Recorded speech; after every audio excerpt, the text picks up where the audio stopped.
Hi everyone, I wanted to do a quick video to share about empathy.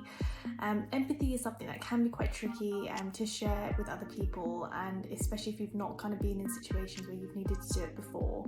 So when someone is really opening up to you, it's really important that firstly they are really trusting in you, so you need to recognize that trust and not be sharing what they've told you with other people. It's really important that you take that moment to be really present and really listen to what they have to say. It can be very quick to go into solutions and offering what they should be doing, but try and refrain from doing that. Try and be present in that moment, and if you do offer a solution, be mindful of what you're saying. Make sure you've listened to them first and look at different perspectives as well and be open-minded towards that.